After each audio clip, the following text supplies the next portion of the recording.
Happy Friday and welcome to another episode of Searchlight. I'm John Lorden. Thank you so much for joining me here today and for caring about these cases like I do. And if you've cared about these cases for as long as I have, you know that sometimes we find trends in these cases. In certain instances, when these cases are solved, those trends can help us understand that we were on the right track in terms of an investigation. But with this case, I'm not entirely sure. We have a sheriff's office that makes several comments very early on, and some of the regular things that I would see in cases of this nature don't necessarily happen, including a very big one. This is one of the few cases I've seen that had a significant amount of press when it originally happened, but at the 1-year anniversary, nothing. Literally, I can't find one article at the 1-year anniversary. And now we're at a year and a half after the fact. And this case seems to have disappeared from headlines. I think it's time that we bring it back, and I'm going to need your help to do that. Let's go ahead and start looking into this right now. This is the case of Irene Fleming, who disappeared at the age of 31. Let's start at NamUs with the basics of this case. Date of last contact, February 25th, 2024, missing from, now here they have it listed as Quincy, Washington. It's actually an unincorporated area outside of Quincy, Washington. It's actually a bit closer to a place called George, Washington. I know, clever name, right? She would now be 32 years old. Her birthday is in January, but she missed that this year, obviously. Irene Marie Fleming, a white Caucasian female standing at 5 feet 2 inches tall to about 5 feet 3 inches tall, weighing somewhere around 115 pounds. In terms of circumstances of the disappearance, not a whole lot. Irene went for a walk on February 25th, 2024, and never came back per occupants of home. Interesting little note there, per occupants of home. I think they're just trying to be clear that, hey, this is the information that we got from the people that were at that location. Is there a bit of a question mark about that information? Possibly. We'll get into all those details. Hair color, blonde or strawberry. It says natural is dark strawberry blonde, shoulder length and thick, but it was red auburn when she went missing. For eye color, I'm seeing a lot of varying reports. Here they say hazel, and NamUs is usually one of the stronger profiles that's put out online because they typically coordinate with law enforcement. But I'm seeing in other places, I've seen it written as brown eyes. I've seen it written as blue or blue-gray eyes. I'm seeing it all over the board. For the pictures I'm seeing, I do get a hint of blue. I do think that there might be blue in there, but it's really hard to tell. I don't have a definitive answer on that. For eye description, she wears contacts and eyeglasses. She has a nose piercing. She has piercings in her ears as well. For tattoos, right arm bracelet, middle finger heart with yellow filled in, and horse on back that is large. Once again, it's just noting her eyewear. I have seen this note in a few places. It's saying large eyewear. Well, I'll be running the pictures down below, so you'll get several different looks of hers throughout the years here. But for clothing, brown Carhartt jacket, red orange hoodie sweatshirt, and brown boots. Not a lot more information outside of that. One other thing that's strange about this case, her car actually left at the scene where she was staying, and she just walked off. Here there is a picture from a few days prior to her going missing.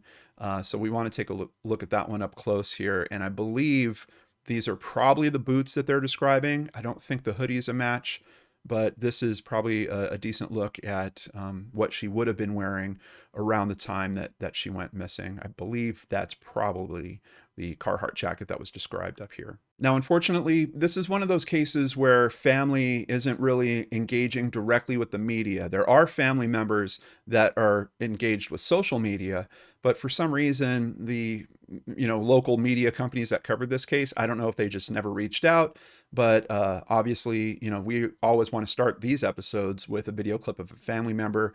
I couldn't even find one out there. at least from the major media sources. So I went digging a little more. You know, part of the method that I use when we're doing these profiles is I want to share as much personal information about the person as possible for a few reasons.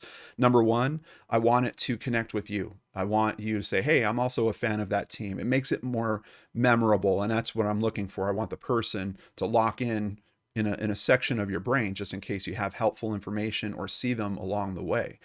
But the other aspect to it is for social circles. Sometimes we want to get some conversations going, shake some things up, and you need to talk about the circles that this person might have been into around that. Unfortunately, on the personal information front, I am not finding a whole lot. I found several Facebook profiles, but there's just not a lot of information in them. This one looks like it might have been from around her high school years, Irene Fleming. Literally no posts, or at least that are public to me. They might be locked down. Nothing in the about section except that she went to Pasco Senior High. For photos, I mean, it's just completely cleared out. Someone over at Web Sleuths found this one, Irene Fleming. Obviously a play on her last name. A little more information here in terms of posts. I can see she's talking about having a hard day at work or being sick at certain times. We can see she does have a friends list that's actually here. She does have photos here. Seems like she loves dogs in particular. But outside of that, again, just not a lot. Honestly, it's not a terrible practice that I'm seeing from her here in terms of how she's using social media. Pretty close to the vest. She's not giving a lot of personal information about where she works, you know, what her time frames are for where she might be or when she might be there. Kind of safe, but also maybe just a little bit of insight into her personality a little bit. Just seems like she's a little bit guarded, at least with how she handles this profile. Now, there is a third profile, but I'm not convinced that she made it. I think it might have been kind of the original version of her missing persons profile. Based on what I can see, I went back through all the posts. They are all after she went missing, and they're all kind of related to that.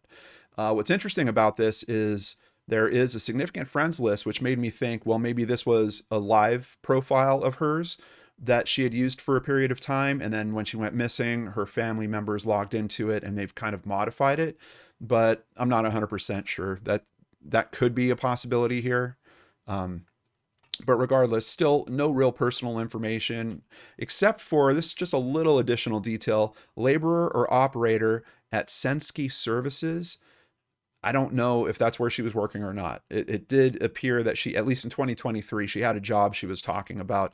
Sensky Services is a leading lawn, tree, and pest control service provider. So it's a possibility that that could have been her job, but honestly, I'm not even certain about that. So just trying to find any of that kind of connecting social information in this particular case, unfortunately, was a big bust. But let's get into the details of her disappearance.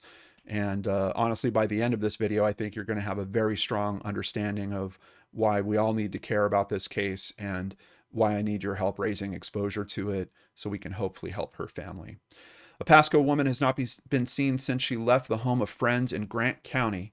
Irene was staying at a home in the 4900 block of Road U Southwest, not far from Interstate 90. She walked out of the home between 4 and 5 p.m., leaving her car, according to the sheriff's office. She was wearing a brown jacket, blue jeans, and brown boots.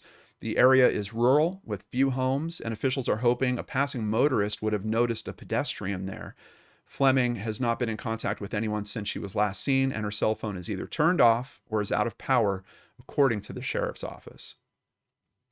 Let's jump in on a map here so we can get a sense of what they're saying. And I saw a few different notes about how rural this area is. And basically law enforcement was saying, hey, look, if she was walking down the road, if anyone would have driven by her, they would have noticed someone walking out here on their own. It's just not the type of place where you're going to have a lot of people going for a walk. I mean, look at the area out here. Looks like it's largely farmland. Except for this property over here, which has a number of mobile home trailers on it. And as a matter of fact, if we kind of skip back over here, we can get a little side view of one in particular that I believe is a match. there, if you see those brown stripes, the kind of two lighter brown stripes, two darker brown stripes separated by a gap there, if we go back to the original photo, I think that's a match for the backside of this trailer. So this seems to be where she was. And an important thing to notice about this, there is a gate around this property. Looks like we've even got a car parked out here.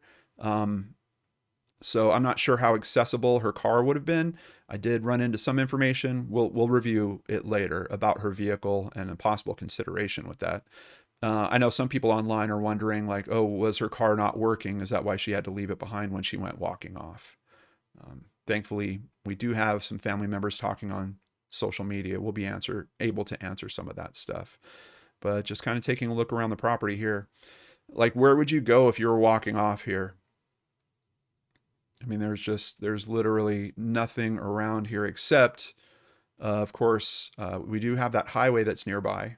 I mean, I guess if you were in a really terrible situation, maybe you would try to get to the highway. Maybe you would try to hitchhike, something along those lines. Of course, with this also being a missing persons case, we are always concerned about water sources. Not a ton of water in this area, but we do have some pockets of it, as well as a lake that kind of runs over here. I have not seen any information to support that she might have been headed towards these water sources, and I have not seen any information of any searches conducted in these water sources, but this lake looks pretty significant. I think those are boats that are in the middle of it here, and you can see the wake that they're leaving, so it looks pretty big here. Let's continue with some more details. Like I mentioned, this area, the address actually comes up as Quincy. Quincy is a city in Grant County, Washington. It's situated east of the Columbia River on Route 28 and north of Interstate 90.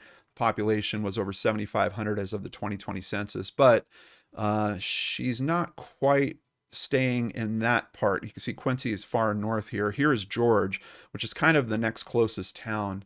And information on George is that it's a city in Grant County, Washington, population 809 as of the 2020 census. The humorous homage to President George Washington has landed George Washington on lists of unusual place names. The city is known for being near the Gorge Amphitheater, sometimes called the Gorge at George. The Gorge Amphitheater was the location of the annual Sasquatch Music Festival. So you might have heard of this location before. I know I'm familiar with it, but I can't exactly remember from where. I kind of feel like it was a case that we talked about here, but let's go ahead and continue focusing on this one. Grant County Sheriff's Office searching for missing woman. If you have any information on Fleming, please call the GCSO at 509-762-1160. Of course, we'll have that number on screen for this whole episode. You can also email them if you want to stay anonymous at crimetips@grantcountywa.gov. But here's something interesting, and in one of a few things I don't typically see in cases like this. GCSO, so the sheriff's office, also said not to post tips on social media on Fleming's whereabouts, and to contact sheriffs first. That makes me wonder a few things. First of all, is there some assumption that she might be trying to get away from someone and they're worried about tipping off her location? Possibility. Is there some presumption that maybe she doesn't want to be in contact with her family? Another possibility. But I've never seen phrasing like this, and they definitely put the word out because I saw a few different articles with that particular note in it. Don't post tips on where her whereabouts might be on social media. Contact the sheriffs. So it seems like they're worried about some sensitive situation here, which of course raises my concern as well. That being said, they do share some information here at the Grant County Sheriff's Facebook page. This is an update from March 2nd, 2024. The Grant County Sheriff's Office continues to investigate the missing person report of 31-year-old Irene Fleming. We have been concerned about Irene's whereabouts and whether she is safe since we were notified on Tuesday by Wenatchee Police. I'm not sure about the timing on that, but Irene's family had last spoken to Irene on Sunday, and during that call, Irene said that she was in Wenatchee. So I believe her family spoke to her on Sunday, the same day that she walked off. She says she's in Wenatchee, which at that point is that's a bit of a ways away. That's over 45 miles away from where she was supposed to be. So it seems like if she did get there, she might have hopped a ride with someone. I don't know if her family called in the missing persons report on Sunday. It could be that they waited a couple more days. I believe that's how it happened. And when they did, I think because she said that she was in Wenatchee, that's where they called in the missing persons report. That is likely this contact that the sheriff's office is talking about. Unfortunately, the writing on this post leaves a bit to be desired because there's some things that are just outright confusing about this, and I'm going to try to clean them up as we go, thanks to comments from a family member. But let's continue here. Irene's family contacted Wenatchee police on Tuesday after her family had spoken with Irene by phone. Irene did not share her location with her family on Tuesday. So that makes it sound like there was a phone call on Sunday. There was again a phone call on Tuesday, and then the family called Wenatchee police. Now, I have found a comment from someone that says this is Irene's aunt. Her name is Mimi Wynn, and I've seen her comment on several threads about this case. The news stations have their information wrong, and they keep getting it wrong since they are getting the information from Grant County Sheriff's Department. Family has reached out often to get this updated. The main inaccuracy is that the family heard from Irene last on February 25th in the afternoon before she was seen leaving the property and her car. There have been no confirmed sightings, and no one has heard from Irene since she walked away from her car on February 25th. So the wording in this seems wildly incorrect, and even the first time reading it, I was like, what are they saying here? All the focus and suspicion of where she was last seen, walking away from that trailer, shouldn't be there if there was confirmed contact with her after that day, especially a few days later, even if she didn't tell her family where she was. At a minimum, I would expect that to be in the NamUs record, and we're not seeing it there. As part of their investigation, Wenatchee police asked the Grant County Sheriff's Office to check an address in the George area to see if Irene was there. It was learned then that Irene had left the Road U Southwest address on Sunday afternoon and had not been seen since. That's kind of interesting, and that phrasing might be a little telling as well, because I think that's confirming that despite the fact that she goes walking off from this place where there's more than one person staying in that trailer, more than one other person that noticed her leaving, they didn't call her in as missing. So she goes walking off. No one says anything. Several days pass. Her family calls it in. Now police are following up. Oh, we're supposed to go to this address in George. They do. And they're saying, oh yeah, now we're being told that she walked off. Little troubling. The investigating detective has discussed this case with the Grant County Prosecuting Attorney's Office and a Grant County Superior Court judge. They have said that there is currently no evidence that a crime has happened. This is another thing I don't see very often, at least publicly discussed like this. I imagine, and especially with where this conversation goes, I think they were trying to see if they could tap her cell phone records. Her cell phone's with her, but it's either out of juice or it's turned off. It's just strange. I don't really typically hear about the prosecuting attorney's office being consulted in cases like this, especially this early on. And that just makes me concerned about where the investigation is going, what they've found. It could potentially be something that family members have said to the detectives that has made them concerned that there's a foul play situation going on here. But just one of several strange things that go on with this case. With this being a missing person case and not a criminal case, the search warrant to ping her phone's last known location was not granted. A search warrant would also be required to search Irene's car that she left at the Road U Southwest home. So effectively, no investigation really starting here. And all of that, keep in mind, based on the words of people that did not report her missing. The detective in charge of the investigation was again in contact with Irene's family this evening. The Grant County Sheriff's Office tomorrow morning will be flying a drone over areas near the home where Irene was last seen. So, seeing a lot of warning flags around this case, unfortunately. Multiple witnesses at the home said Irene left the Road U Southwest home between 4 and 5 p.m. on Sunday, February 25th, 2024. She left the home on foot, leaving her vehicle behind. Surveillance footage at the house confirms Irene walked away willingly and by herself. So this is one of those moments when I'm looking into these cases and I feel like a zigzag. I had all this kind of doubt and curiosity about, hey, wait, why aren't these people in the home acting on the up and up? Why didn't they call her in? Apparently there was some type of surveillance footage. I don't know if we're talking a doorbell cam or if there is, cameras kind of set up around the perimeter of that property.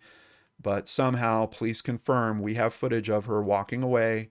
She's doing it willingly and she is by herself. But she's not with her car. And we're not hearing any details of her taking things. Like if she was going for a long-term stay somewhere, I would think we would be hearing details about she was also carrying a backpack or she also had a bag with her, something along those lines. We're not hearing anything along those lines either. A witness reported to GCSO that on Wednesday, February 29th, so the Wednesday after she walked off, they saw Irene at the business where they work in East Wenatchee. The witness reported that the woman had identified herself as Irene. The witness reported that she recognized Irene from a social media picture of Irene's missing poster. The witness showed the picture to another employee, and they agreed that it was the woman who had been in the business. There are no surveillance cameras at the business. So it's interesting to me that we have people from the city that admittedly her family says she called us and said that this is where she was. It would be great if they could get those phone records because then they could actually confirm, oh yeah, she was there. And another point that might help is if we knew the time of the phone call, but it's not super, super important.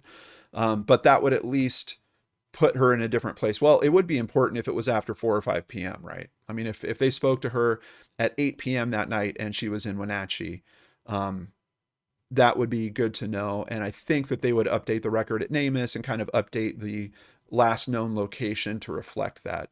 I don't think it's an accident that all of the last known locations that I see are still referencing her walking away from the house. And I'm wondering if it's because of things like this. We've looked into a ton of these cases over the years, and we've seen so many eyewitness reports, and so many of them turn out to be false.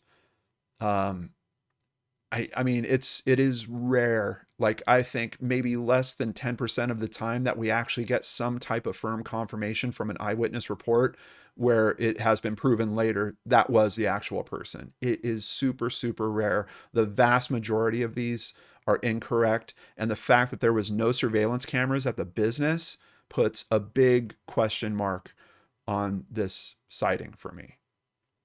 In another bit of confusion, there is kind of 2 dates that have been given out for the sighting, and I'm not sure if that means there was actually an additional sighting. We've seen that GCSO says that on Wednesday, someone saw Irene at a business. I saw another post from them saying that on Thursday, she was spotted. Something along the lines to this. Another individual reported seeing someone matching Irene's description near Costco on March 2nd. And that would definitely be a few days after the previous sighting. But of course, I always have a huge question mark on these eyewitness accounts. The search for Irene has been extensive, with detectives interviewing numerous individuals, conducting searches near the Roadview Southwest home, both by foot and with drone assistance, yet no trace of Irene has been uncovered. Again, if they would have searched the water, I'm sure that would have come up here. I guess one good thing is, at least from what we saw there, it seems like people do recreation in that lake. So if for some reason she did wind up there, there's a chance that remains would be found in that case. I'm definitely hoping that is not what's going on here. It has just been very often that in these cases, we do have remains found in water sources. Local law enforcement agencies across the Wenatchee area have been alerted and are aiding in the search. But law enforcement is putting the message out so loud and clear. We can see it in the headline here, and it kind of blows my mind because this is literally within 2 weeks of her disappearance. Pasco woman remains missing, but investigators believe she's alive. Continuing at kpq.com. In the weeks since her disappearance, numerous commenters on the sheriff's office social media postings about Fleming have offered a variety of speculations regarding her possible whereabouts, including several details which investigators have asked the public to refrain from expressing publicly. In a social media comment, investigators said the suspect in question, a man named Clint Bryson, who other commenters said was acquainted with Fleming, was arrested for providing false information about his identity to deputies. So we have law enforcement trying to address online rumors, basically, going as far as actually getting a headline about it. Grant County Sheriff's Office clears up rumors. And there were several papers that posted this. Recently, Fleming's former boyfriend was arrested by the Grant County Sheriff's Office. However, the Sheriff's Office said this arrest was unrelated to Fleming's disappearance. Deputies said that the man provided false information about a separate case and had an outstanding warrant. They said Fleming's case is still being investigated, but there are no new leads. So, like I mentioned, a decent amount of information to get it started. Surprising to me that no family members commented or were reached for comment. And basically, from what we're seeing here, the sheriff's office is kind of controlling the narrative, mainly because I think these are smaller publications and they're basically just taking the Facebook posts and the press releases that are coming out about this and turning those into articles. Being completely fair, that's exactly what I'm doing here. But there is another conversation that goes on with this.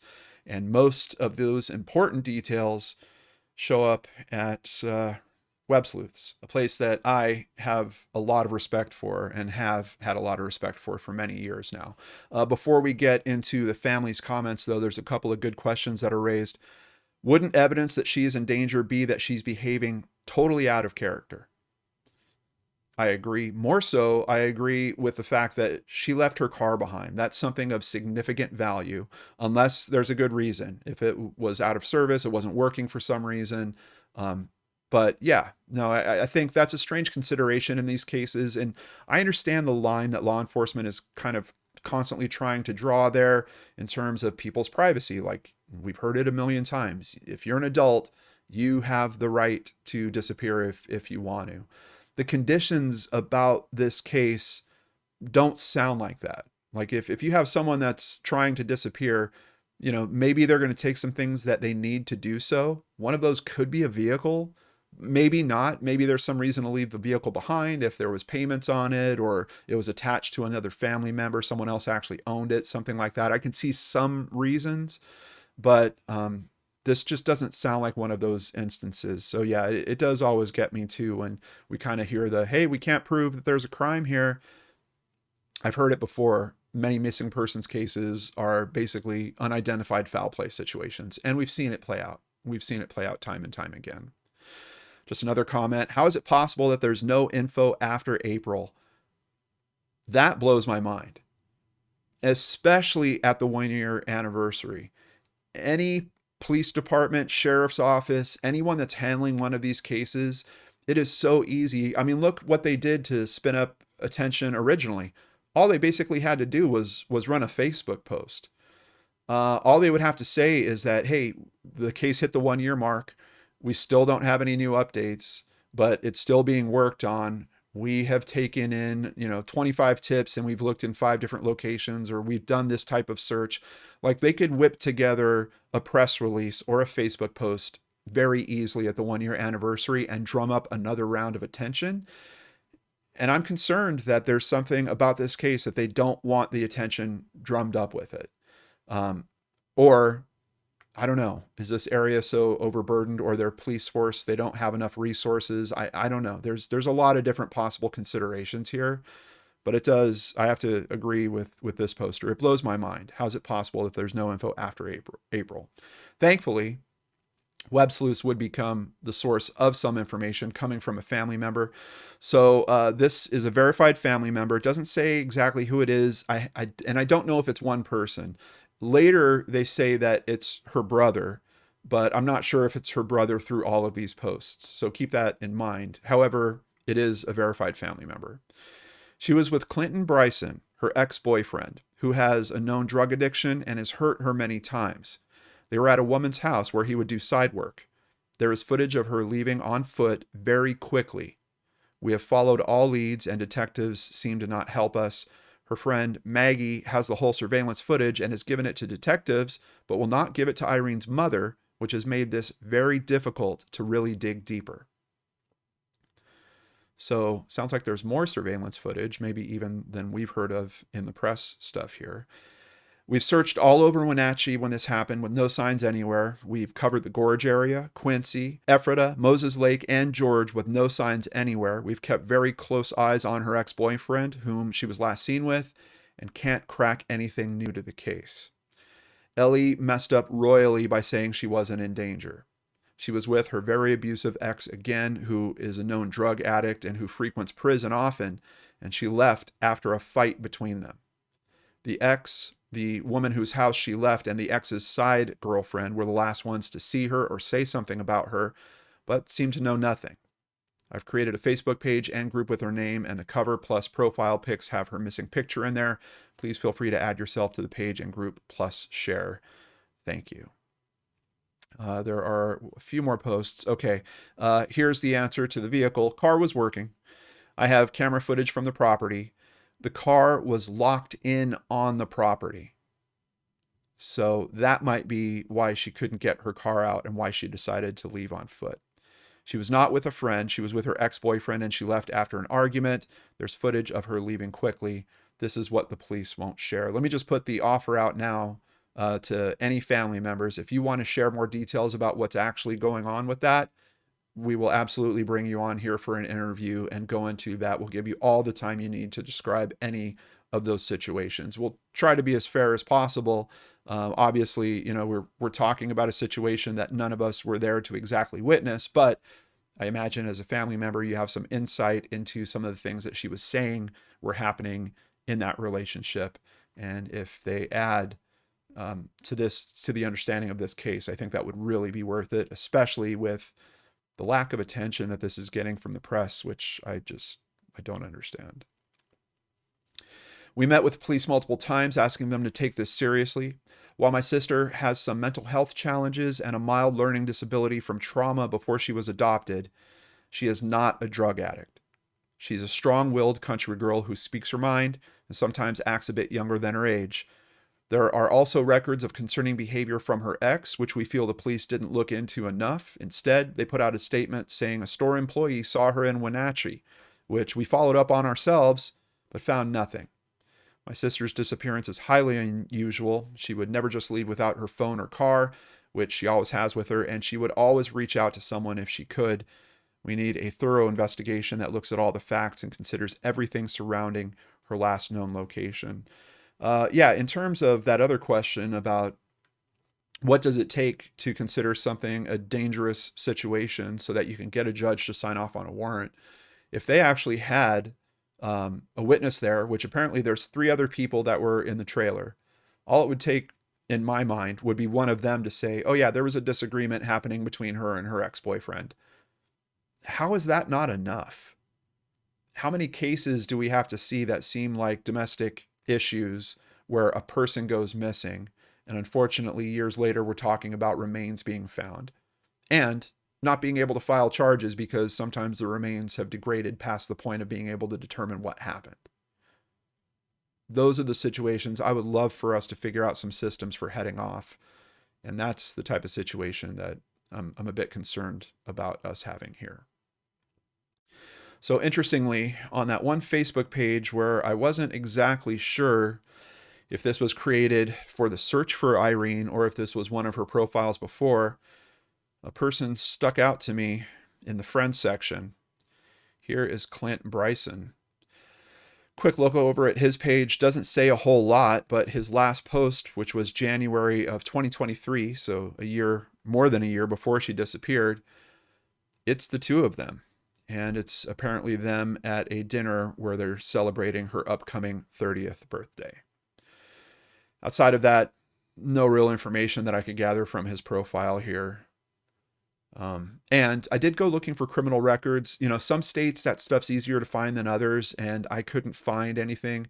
Also, I read through the entire Web Sleuths thread. Usually someone in there will find if there's some way to view those records and see. I'm just curious does he have any charges related to violence, any domestic violence issues, maybe even, domestic violence stuff that's related to Irene in particular. Unfortunately, I could not find anything. And that leaves us with a missing woman. Irene Marie Fleming, missing since February 25th, 2024, from George, Grant County, Washington. At the age of 31, she would now be 32 years old. A white female standing at 5'2", weighing around 118 pounds. Natural hair is dark strawberry blonde, shoulder length, thick, but it was red auburn when she went missing. Here we have eye color brown, but as I noted before, I'm seeing hazel, I'm seeing blue, and blue-gray. Of course, tattoos, bracelet on the right arm, heart with the yellow filled in on her middle finger, horse on her back that is large, and piercings in both her nose and ears. Wearing a brown Carhartt jacket, red-orange hoodie sweatshirt, blue jeans, brown boots.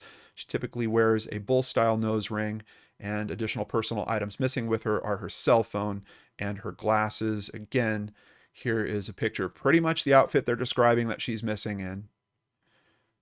That taken from a few days before she was missing. And if you want to stay up to date on this case, show the family your support, you could do that at their Facebook page. I'll have a link to this in the description box down below. Please come here, give it a like, drop a comment, show that you are one of the people that cares about Irene and her finding her way home. Again, if you have friends in this area, please share this video with them. I know I've got a couple. I'm going to ask them to share it as well. And even if you don't have friends there, you can still help this cause. Hit the upvote, hit the downvote even, leave a comment. All of that engagement tells YouTube to show this video to more people, and that's what we need to do. We've got to get it in front of the person that has the information that can help this family bring Irene home. You might have noticed we don't run commercials in the middle of these presentations. We can only do that because of our amazing supporters. Thank you to all of our PayPal and Patreon supporters. If you'd like to become one, please visit lordenarts.com. There you can sign up for Patreon, sign up for PayPal, buy merchandise, or buy us a coffee like Candace does every single month. And thank you to all of those supporters for keeping us here, helping these families in these tough situations. If you're ever one of those families in these tough situations, you know that you need all the help that you can get. And I'm so proud that we've been here for years doing so. And I can't do that without you guys. So thank you so much. Take care. Have a great weekend. And please join us again next week for an episode of Brain Scratch right here on the Lord and Arts channel.